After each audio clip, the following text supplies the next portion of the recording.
Hello friends, मैं हूं गौरव, जिसने ऐसे ना जाने कितने मीम्स देख कर इनसे रिलेट किया है, क्योंकि आईफोन का मार्केट प्राइस सीरियसली आपकी किडनी बिचवा सकता है। लेकिन कैसा हो अगर मैं आपको कहूं कि 1 लाख में बिकने वाले इन आईफोन्स की असली कीमत बस सिर्फ 32,000 रुपीज है तो?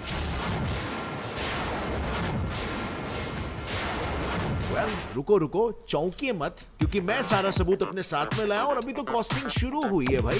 डोमिनोज में जो सेल्फी लेते हुए हम हजार रुपए की पिज्जा खाते हैं ना, उनकी असली कीमत होती है जितने में आप इसे घर पे 8 बार बना लोगे। यस, सिर्फ 142 रुपीज। मुझे सुनना ही नहीं है। और तो और, ये जो इतनी बड़ी उम्र में आप अपने बर्थडे पर ब्रांडेड जूते के लिए रोते रहते हो ना, उसके लिए रोना बंद कर दो, क्योंकि नहीं करके भी नाइकी, एडिडास जैसे बड़े बड़े ब्रांड्स जो अपने एक जूते 20-20 हजार रुपए में भी बेचते हैं, उनकी रियल एक्चुअल कॉस्ट सिर्फ 2,400 रुपीज होती है। और मैं 20,000 वाले मॉडल की बात कर रहा हूँ, ये वाला मॉडल। क्यों लगा शौक लगा? खुद को इस शौक से बाहर निकालिए, क्योंकि शौक भी तो बनाना है। आइए जानते हैं इन सारे कीमती प्रोडक्ट्स की असली मेकिंग कॉस्ट, और दिल पर पत्थर रखते हुए और आंखों में आंसू लेते हुए शुरू करते हैं हमारा आज का ये video titled actual cost of making different products. Number 1, Domino's pizzas.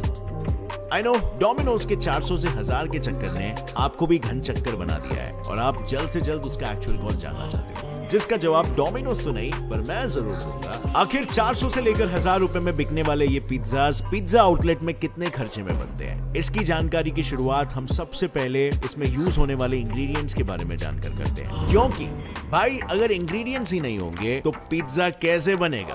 हाँ, आपका गेस बिल्कुल सही है।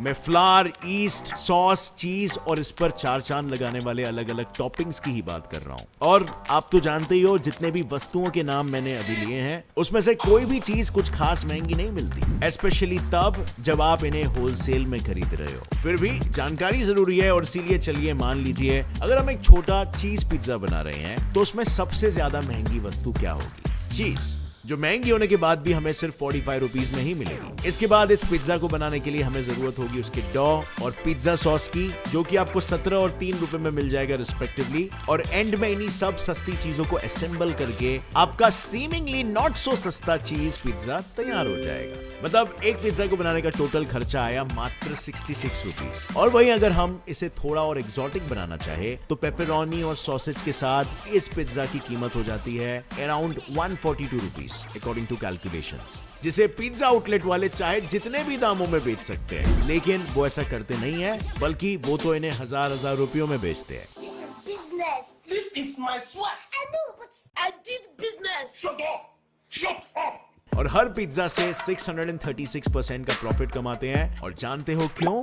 क्योंकि भले ही पिज्जा का सामान हमें सस्ते में ही मिल जाता है, लेकिन उसे बनाने वाला लेबर, उस जगह की रेंट, फ्रेंचाइजी की फीस, इलेक्ट्रिसिटी बिल, ये सब भी तो पिज्जा कंपनीज को ही देना पड़ता है। और जाहिर है, इस खर्चे को ना ही वो अपनी जेब से भरेंगे, ना ही प्रॉफिट मार्जिन में कोई कंजूसी करेंगे। और इसीलिए ये हम जैसे कस्टमर से अपने साधारण से पिज्जा की कीमत असाधारण तरीके से वसूलते हैं, और कुछ ऐसे वसूलते हैं कि इन पिज्जा आउटलेट के फ्रेंचाइजी पार्टनर महीने में 2 से 3 लाख का प्रॉफिट कमाते हैं। फिर भी ना इन पिज्जाज की डिमांड कभी कम होती है, और ना ही हम जैसे चटोरे इन्हें खाना छोड़ते। इनफैक्ट एक स्टडी में तो ये भी पता चला था कि 2017 में यूएसए में $44 बिलियन यानी 3 लाख करोड़ का पिज्जा सिर्फ 1 साल में बिका था। लेकिन ये तो कुछ भी नहीं है। कॉस्मेटिक और हेल्थ इंडस्ट्री तो इससे भी बड़ी है। जो फेस वॉश आप यूज करते हो, वो कितने कॉस्ट में बनता है आपको पता है? ये clean and clear face wash की बोतल है, जो 160 रुपीज में रिटेल होती है, और इसका मैन्युफैक्चरिंग कॉस्ट पता है, सिर्फ 30 से 40 रुपीज में ये प्रोड्यूस होता है। अब आई नो हम सभी यंगस्टर्स हैं, तो हम ये फेस वॉशेस यूज करते हैं, साथ में हम शैम्पू भी यूज करते हैं। And shampoo is actually a good care for dandruff and hair fall problems. और मुझे नहीं मालूम आप कौन सा ब्रांड यूज कर सकते हो, मगर मेरा personal favourite brand for main is only man matters के प्रोडक्ट्स। मैन मैटर्स का शैम्पू एक्चुअली में सिर्फ मेन के लिए बनाया गया है, जो हेयर फॉल प्रॉब्लम्स का इलाज करता है, जड़ों को स्ट्रॉन्ग बनाता है, और उसके साथ बालों में एक सिल्की सा शाइन भी देता है। अब आपको तो पता ही होगा, यंग एडल्ट्स तो दूर की बात, टीनेजर्स में हेयर फॉल की प्रॉब्लम होने लगी है। मेरा खुद का कजिन भाई, उसे मेल पैटर्न बॉल्डनेस होने लग गया है। और ये हेयर फॉल एक्चुअली में होता क्यों है? ये होता है एक हार्मोन DHT की वजह से। DHT इज डाइहाइड्रोटेस्टोस्टेरोन, जो एरोमेटाइज होता है मेल बॉडी में टेस्टोस्टेरोन की वजह से। लेकिन मैन मैन मैटर्स का जो फॉर्मूला है ना, वो इसी DHT को आपके बाल में सीधा ब्लॉक करता है और इस वजह से आपका हेयर फॉल रुकने लग जाता है। इस शैम्पू में आपको सभी प्रीमियम इंग्रेडिएंट्स मिलेंगे और इस वजह से इसका मैन्युफैक्चरिंग कॉस्ट भी काफी हाई है और साथ ही में ये 200 ml और 100 ml के वेरिएंट्स में अवेलेबल है। 100 ml शैम्पू की कॉस्ट है 199 रुपीज और 200 ml की कॉस्ट है 359। इसके साथ ही अगर आपको डैंड्रफ की प्रॉब्लम है तो इनके पास एक दूसरा प्रोडक्ट है उसके लिए, एंटी डैंड्रफ शैम्पू, जिसमें कीटोकोनाजोल है और इसमें एंटी फंगल प्रॉपर्टीज होती है। अब मैन मैटर्स कंपनी को मैं इसीलिए प्रेफर करता हूं क्योंकि ये सिर्फ प्रोडक्ट्स को सेल नहीं करते बल्कि आपको फ्री कंसल्टेशन भी देते हैं इनके रेप्यूटेड डॉक्टर्स द्वारा। और ये मर्दों को होने वाली वो सारी कॉमन प्रॉब्लम्स, फिर चाहे वो स्किन को लेकर हो, वेट लॉस को लेकर हो, हेयर को लेकर हो या इवन सेक्सुअल प्रॉब्लम्स, सभी के लिए फ्री कंसल्टेशन और एडवाइस बुक करते हैं। सो अगर आपके लाइफ में भी कोई ऐसी प्रॉब्लम है और आपको उसके लिए डॉक्टर की एडवाइस चाहिए तो फ्री कंसल्टेशन के लिए नीचे डिस्क्रिप्शन लिंक पर क्लिक कर सकते हो। इनका प्रोडक्ट भी खरीद सकते हो जिसकी क्वालिटी काफी अच्छी होती है। So click on the link in the description. एक स्पेशल कूपन भी है आपके लिए नीचे डिस्क्रिप्शन में। Number 2, Coke.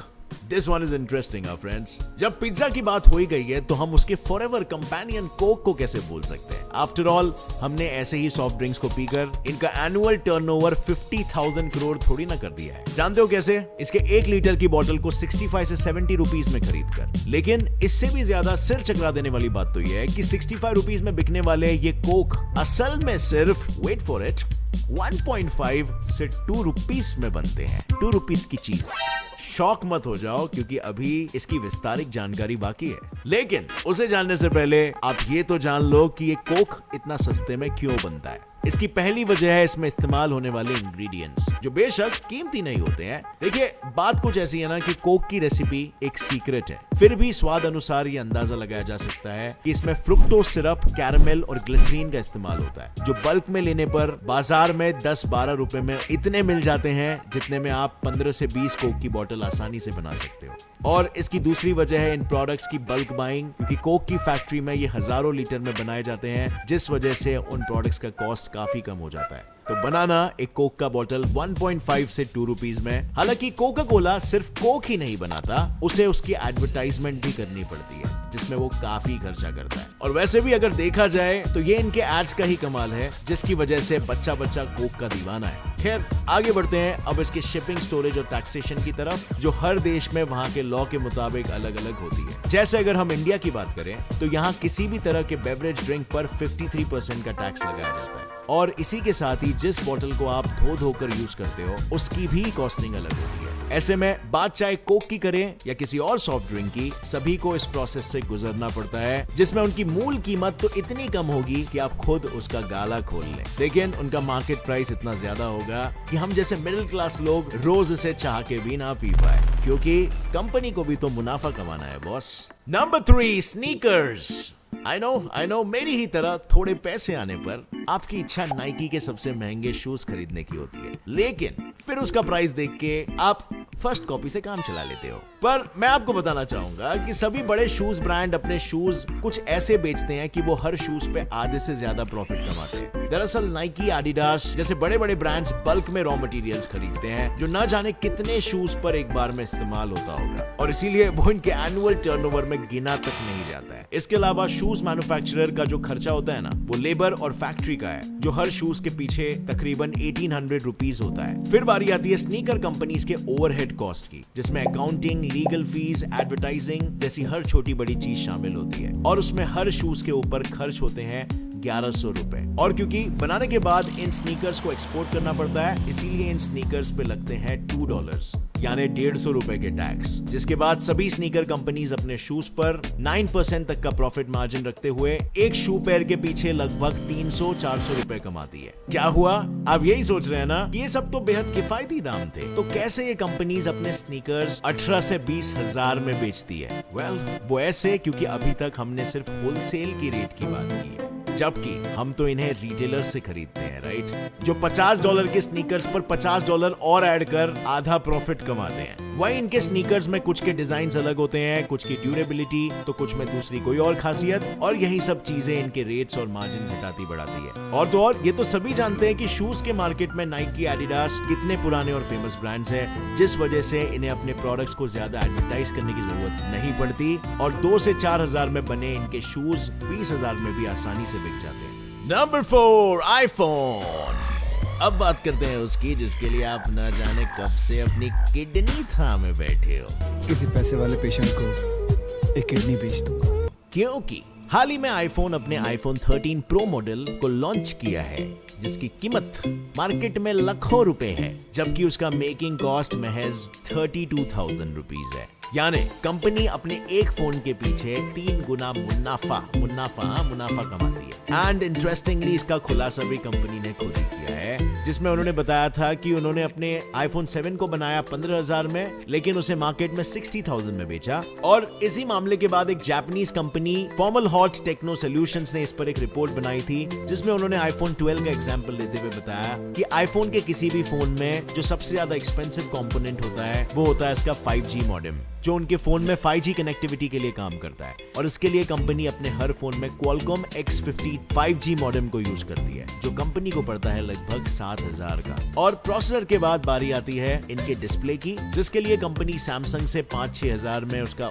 OLED डिस्प्ले खरीदती है। पर अगर आप ये सोच रहे हो कि ऐसे ही आईफोन में यूज होने वाली बाकी कंपोनेंट्स भी काफी महंगे होते होंगे, तो मैं बता दूं इनके फोन्स में सिर्फ यही दोनों कंपोनेंट सबसे महंगे होते हैं, बाकी की सारी चीजें बेहद ही किफायती होती है। और इसीलिए तो एप्पल अपने फोन्स में अपना ही बनाया हुआ A14 बायोनिक सेट यूज करता है, जो उन्हें सिर्फ 3,000 पर पीस पड़ता है। फिर फोन में यूज होता है रैम मॉड्यूल, जो कुछ $13 का होता है, फ्लैश मेमोरी जो होती है $20 की, और आखिर में इसका सबसे पॉपुलर कंपोनेंट कैमरा, जो आईफोन में सोनी का यूज होता है, जिसकी कीमत है सिर्फ 600 रुपए।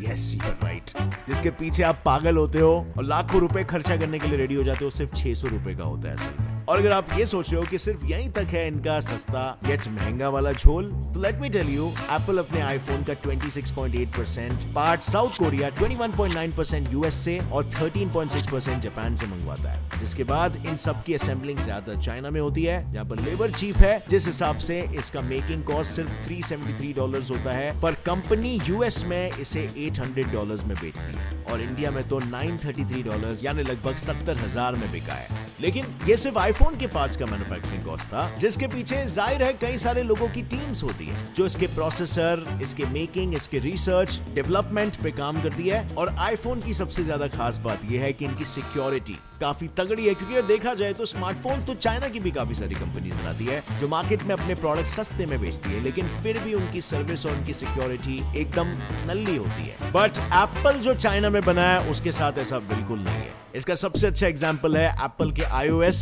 14.5 और iPadOS 14.5, जो कुछ ऐसा डिजाइन किया गया था कि किसी भी ऐप डेवलपर को यूजर को ट्रैक करने से पहले एप्पल के ऐप स्टोर से परमिशन लेनी पड़ती थी, जिस वजह से फेसबुक भी एप्पल से काफी नाराज हो गया। हालांकि इसके बाद भी टिम कुक ने कोई चेंजेस नहीं किए और मार्क जकरबर्ग से ये कहा कि उनके लिए उनके यूजर्स जरूरी है। फेसबुक चाहे तो दूसरे तरीकों से भी पैसे कमा सकता है। अब आप ही सोचो, जब सिक्योरिटी इतनी टाइट होगी तो उसका पैसा भी तो देना पड़ेगा ना बॉस। आई एम श्योर अब तक आप भी समझ गए होंगे कि भले इन सभी प्रोडक्ट्स को बनाने के मेकिंग चार्जेस काफी कम होते हैं, लेकिन उनमें कुछ ना कुछ ऐसा जरूर होता है जो इन्हें मार्केट में मिलने वाली काफी चीजों से काफी अलग बना देता है, और फिर वो चाहे कुछ काम की चीज हो या तगड़ा मार्केटिंग इन्वेस्टमेंट।